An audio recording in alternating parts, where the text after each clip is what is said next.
Hello, and welcome to the Integrity365 Financial Insights Podcast. My name is Marcus Rea, and today I'm delighted to be joined by Gareth Dalton from Tekken22.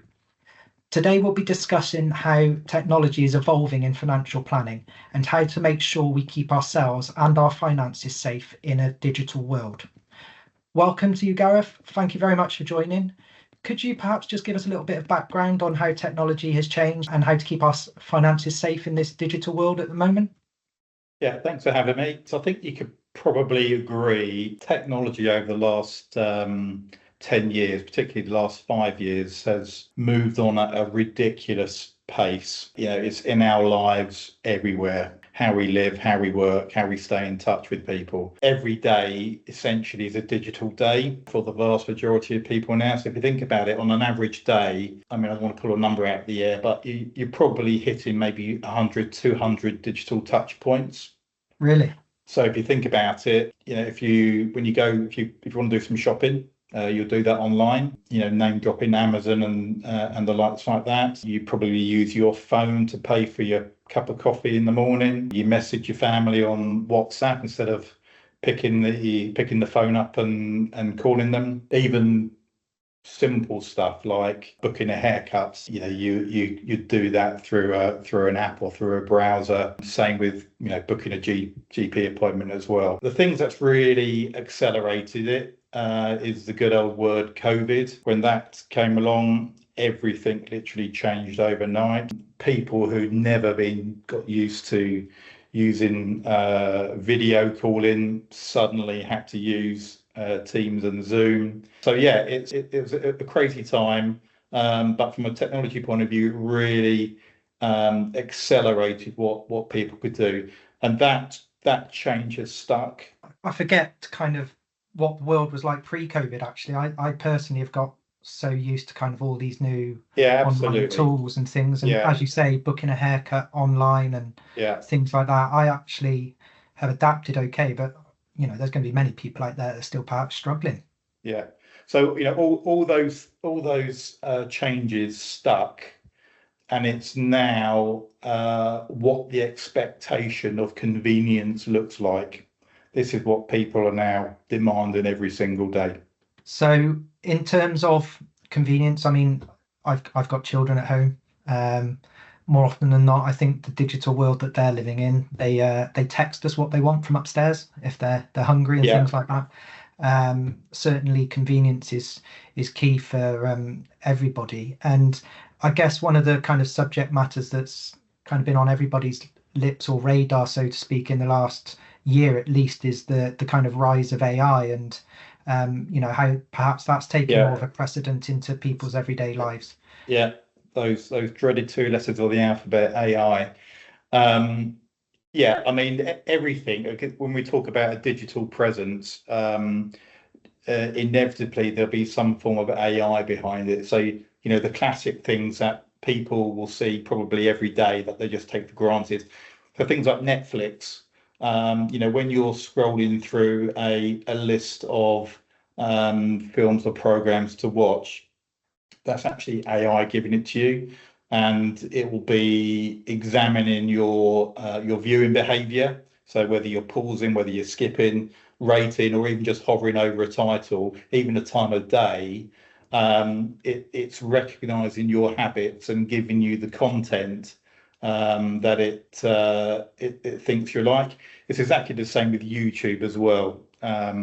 If you've got if you subscribe to a YouTube channel or you watch it regularly, you're only going to see things in your feed that things that you like, because it's been recognizing what your behavior. It sounds a bit big brothery, but it's there as a convenience for you. Exactly the same with shopping. So I don't know whether you've experienced the weird sensation of browsing for something. So let's, I don't know, say a wheelbarrow. You're browsing online for a wheelbarrow, and all of a sudden you're on Facebook and you're on YouTube, and all of a sudden there's an advert there for a wheelbarrow. You're thinking, how on earth has that happened? And that's because there's AI sitting in the browser reading the cookies that everybody has allowed to happen, and it's just taking information and serving you up useful content for you to kind of make that decision and take it further. Yeah, I mean, I come across that all the time. I mean, I'm not a prolific Facebook user, but the things that scare me is I can have a conversation with my partner, and the next moment there's ads for something we spoke about within the last hour everywhere. Or if we've had a search, it just appears, which is I still don't fully understand it, which is why we're speaking today and trying to kind of increase people's knowledge. The conspiracy is everybody who's listening to what you're saying. It's not. It's just your search history that is being used via cookies. Everybody subscribes to cookies. You don't really know about it, but it's just some clever stuff in the background that's trying to make your life easier by giving you the stuff that it thinks you want to see. So does that then in turn, Gareth, kind of open up additional threats to people who are on these sites? There's all these ads popping up. I'm fortunate I've been stung in the past, so I tend not to do these things anymore. But I mean, I'm assuming not everything's malicious, but what can people do to remain safe in that regard from the types of threats that may exist? I think it's a very good question. I think inevitably, the more and more life becomes digital, there is an associated risk with that. And the risk is because people view the technology as a convenience. And when it's convenient, your guard is dropped. That's something called social engineering. To come back to your question in a minute, but social engineering is when a malicious actor or threat makes you drop your guard. So it's designed to make you do something you wouldn't normally do if you were being completely rational. So the general risks, like I say, it's all because it's convenient and the guards are dropped. Things like phishing emails. So if you can imagine, the word phishing literally comes from fishing, casting a line and sitting and waiting. If you can imagine a cyber person who's literally cast a line into your mailbox and he's sitting there waiting for you to click something, and all of a sudden he pulls you in and you're hooked, so to speak. So phishing, text scams, fake login pages, they're all designed to make you release some form of personal information that they can get some value from, and things like this. It's every day in the news. Every single day there is stories about organizations or businesses that have been hacked. There's been a couple really high profile ones lately. And obviously the one recently about the Ministry of Defence. That shows that it isn't just an individual who doesn't have the time to invest in their own personal cybersecurity. It can happen to multi-billion-pound government organisations that have the resource to make them as secure as possible, but they just still get through.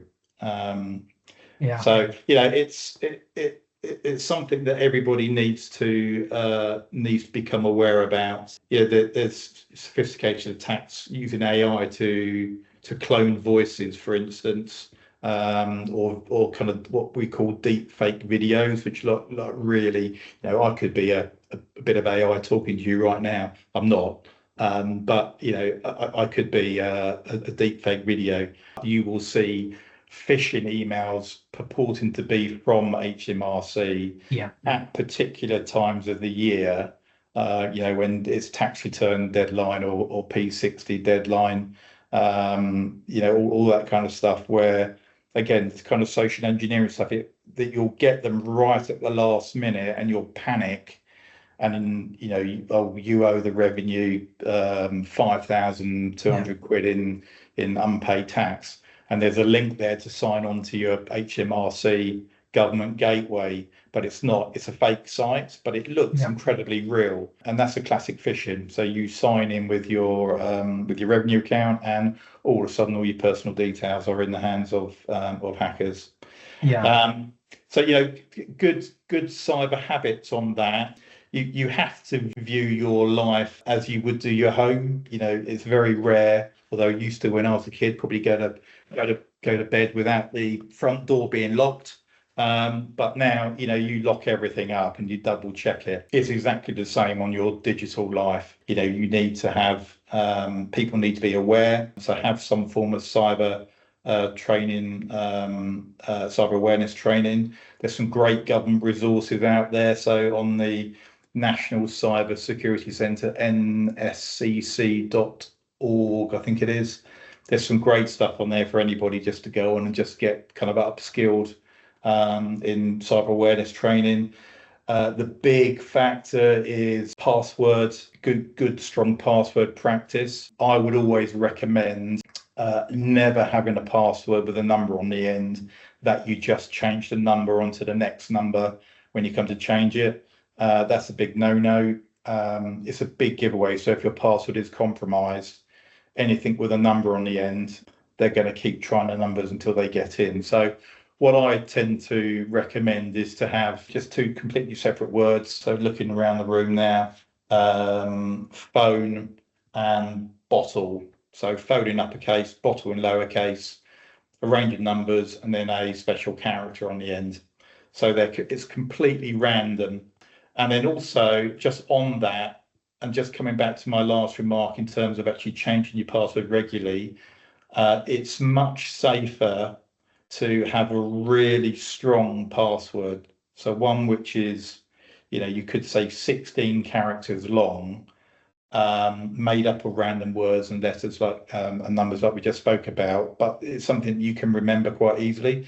It's much safer to have a really strong password than it is to keep rotating a password with either a date of birth or something else which just has one character change on it. So just on that then, Gareth, because I see these kind of password generators when I'm using online websites, or you can obviously have them on your phone as well. Yeah. They obviously come up with these very complex passwords and they'll save them for you. Yeah.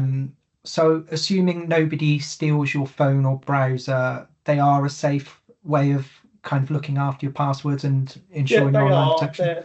There are products up there that actually make it even better. So there's things called password managers. So two that come to mind is something called LastPass and KeePass, and they allow you to store all of your passwords in effectively a digital wallet, an encrypted wallet. So you require a password to get into that. That could be really strong. But all your other passwords are kept within that particular secure wallet, and then they'll then just pass through whenever it recognizes you're actually accessing a particular site or an app. The other thing on that is another really good bit of security etiquette. I said that wrong. Etiquette is multi-factor authentication. A lot of people don't know what that is, but they guarantee they use it all the time. So multi-factor authentication is where you have your usual probably email address or username and a password, but you then have a third or even a fourth piece of authentication on a completely separate device. So 9 times out of 10, it's going to be your mobile phone. But what that means is when you sign into so banking, for instance, you'll sign in with your username and a password, but you will then be sent a code. Could be a text message, could be a number that you have to put into an app, but it's a secondary form of authentication, meaning the chances of a hacker who's got your username and password actually having that device as well are pretty remote. Yeah. So multi-factor authentication is a must. People will recognize that they use it for things like banking, even getting into some kind of streaming apps now as well. You need to put some form of authentication in. And the other really important bit is to is to have a plan, just a very simple plan. What do you do if something goes wrong? So just making sure that you've got the contact details for your bank.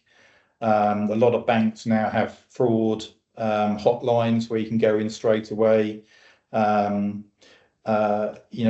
who to contact if your Facebook account has been hacked, all that kind of stuff. Just having a rough plan of what to do is also pretty crucial. Yeah, and I mean, from our side of things in financial planning, I mean, we're trying to incorporate protective measures for both ourselves as a company, but and on behalf of our clients as well. So many of our clients who are listening to this taking advantage of joining our portal service, and obviously that has a number of levels of encryption. I understand you'll probably understand more than I do with that regard, and it has the ability to add two-factor authentication as well to ensure that data that we share with our clients or they share back with us in messages, etc., are as protected as they can possibly be in this day and age. And I think what we're trying to do is, you rightly said there, that most people will understand that when they're using their online banking, as many people do these days, they would like to think is protected and so on. And we in our profession are just trying to kind of pass on that security to people as well from our side of things in the digital space as well. And I mean, even kind of websites that we use to access client information, many of those websites now again also use two-factor authentication. So I'm regularly having to use an authenticator app on my phone and put in codes, as you said, just to get into client data. So I think the thing to remember there, a lot of people view that as inconvenience. Oh, I've got to put this flipping code in, but end of the day, it's protecting you. It's there specifically to design. It's designed to stop people accessing your data.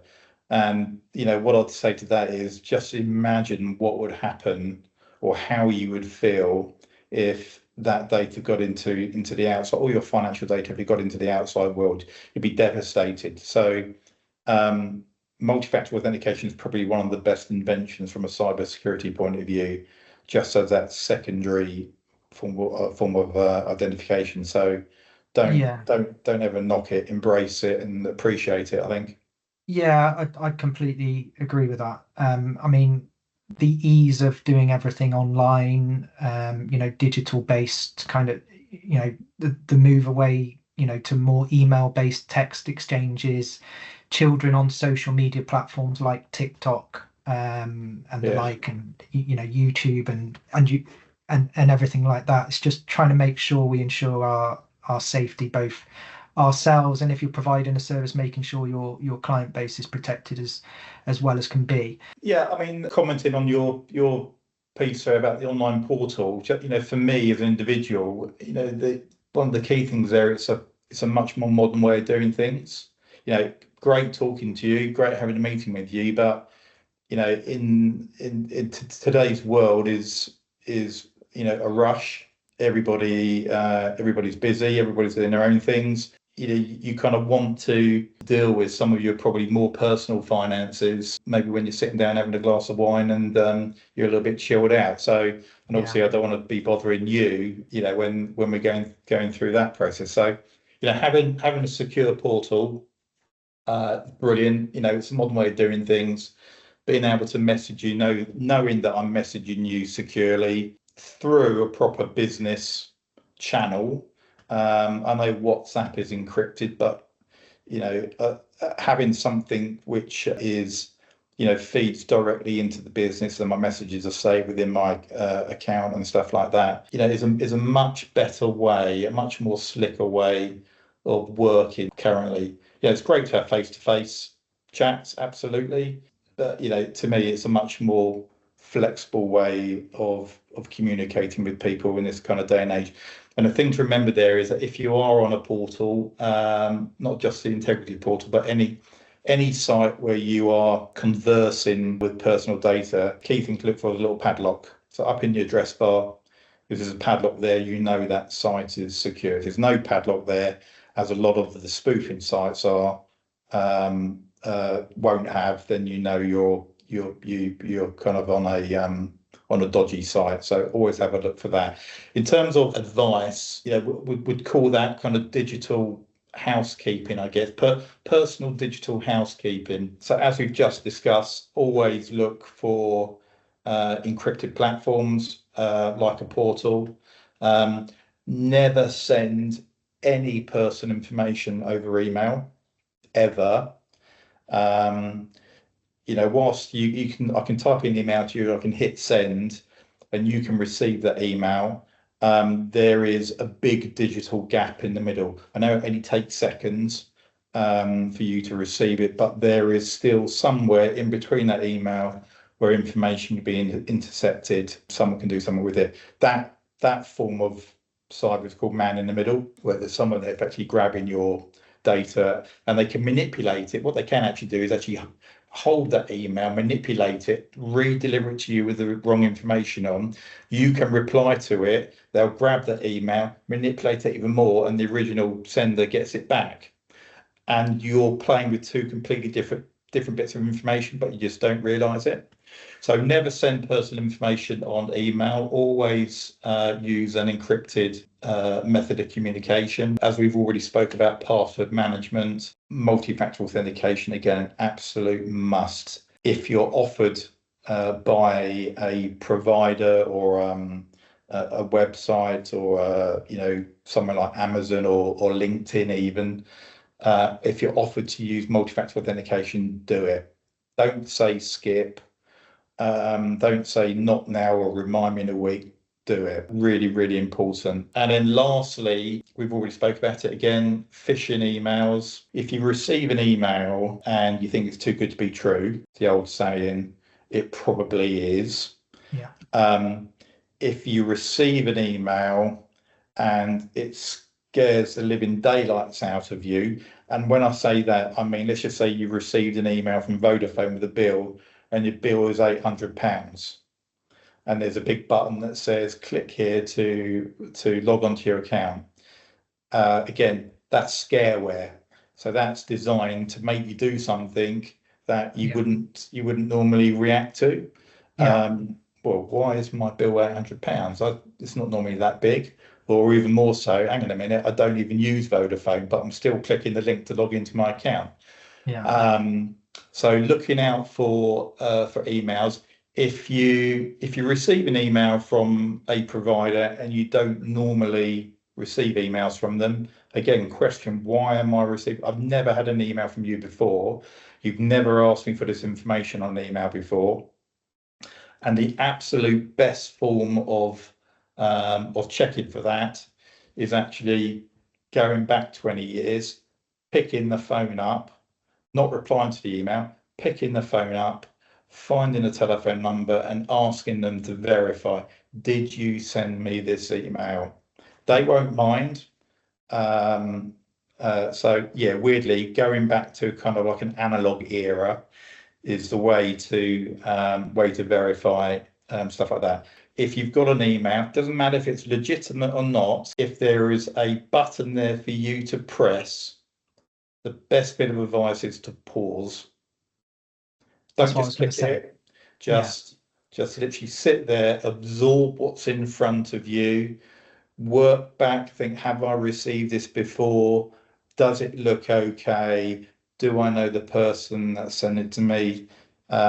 Just take a pause before you click it. Yeah, just take absolutely. Our own preventative measures and kind of learn. I mean, everybody this day and age wants everything now, and those click buttons, they are there to tempt us. So just kind of, as you say, take a step back for a moment, just say, assess the situation and, report it to the the company who they're mimicking, or anywhere else. If you're worried about some of your data being hacked or untrue, contact your financial advisor, contact your banking institution and let them know.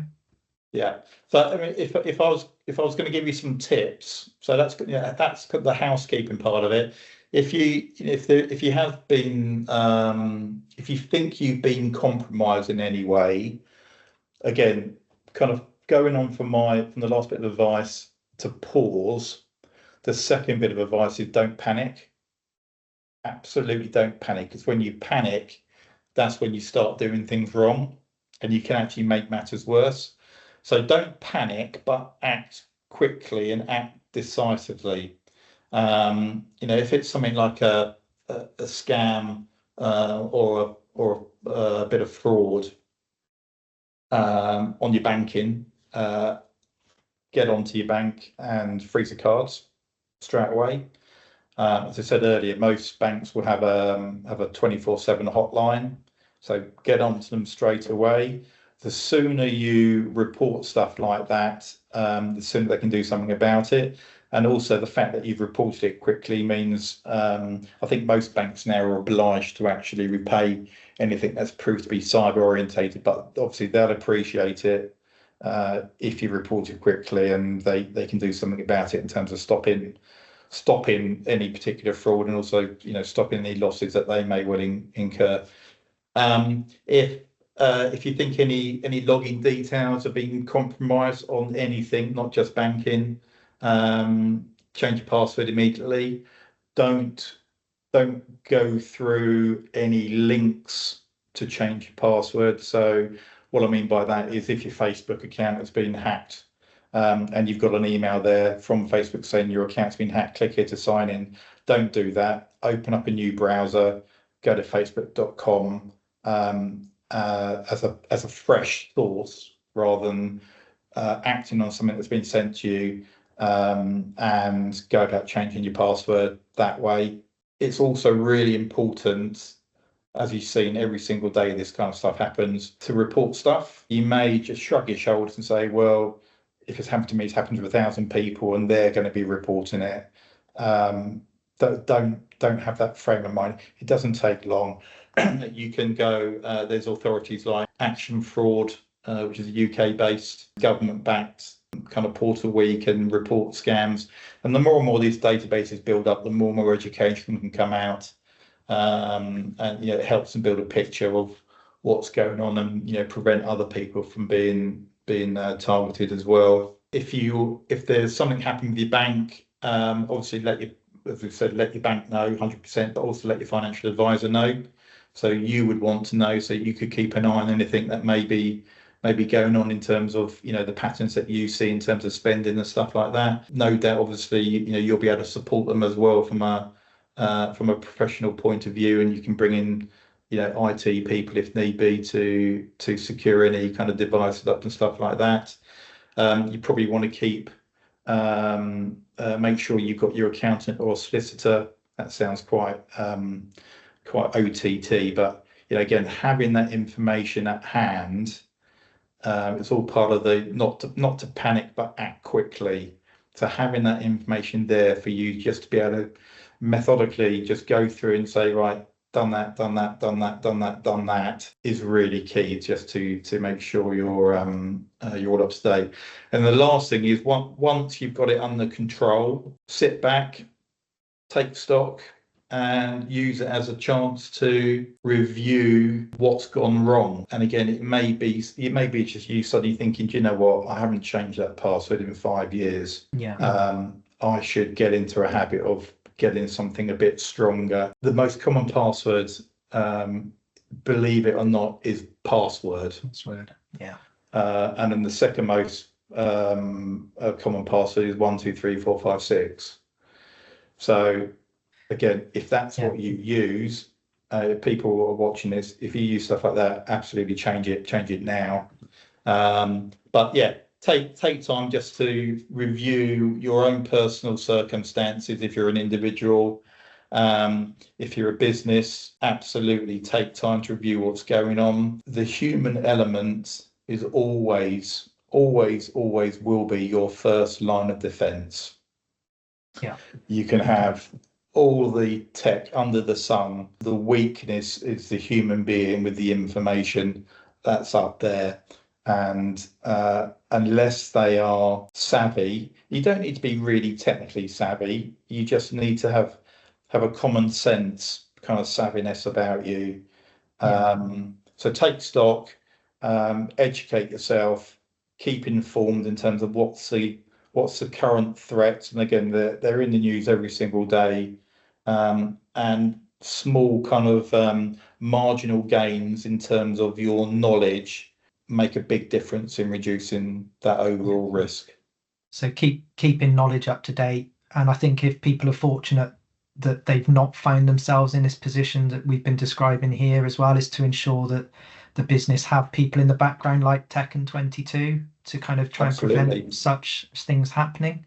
Yeah. And I think with the big names that came into the media about who's been hacked, etc., is we've got people within our ecosystem who look into cyber insurance and things like that. So cast your net wider, look into ways you can protect yourself and your businesses. And well, you probably saw in the news that the three, so excluding the MOD one, the three, shall we say, kind of retailers that were hit. One of them has put a claim in for £100 million on their cyber insurance policy. The other two didn't have any cyber insurance at all. Yeah, which blows your mind. Yeah, and again, absolutely. If you can, as from a business point of view, if you can demonstrate to your insurance company that you take it seriously, and from talking business now, you can have something called Cyber Essentials, which is the government-backed certification to prove that your business takes cyber seriously. So it will look at things like password policies and the age of the equipment that you've got in your office. Things like email phishing simulation. There's a new thing on the block called dark web monitoring, which is where we take your business domain name and we scan it 24/7 on the dark web. And the dark web is where all the hacked information lives prior to it being sold off. Dark web monitoring effectively allows us to see whether any of your user credentials or personal information is on the dark web up for sale, and we know about it as soon as it's there. So insurance companies love that, and that all brings your premium down if you can demonstrate that you take cyber seriously from a business point of view. Coming back full circle, we just said humans are the biggest weakness, but at the same time, it's your greatest line of defense. So awareness, personal and business, is so powerful. Yeah, I completely agree, Gareth. And I'd like to thank you for joining me today on this podcast, and to all of those people listening. May I just remind you that our latest kind of podcasts are on our social media platforms with YouTube and Spotify. So if there's anything you've missed of late, please do catch up on those. But yeah, thank you very much, Gareth. We'll leave it there for today. And yeah, speak soon. Thank you. Stay safe. Cheers. Cheers.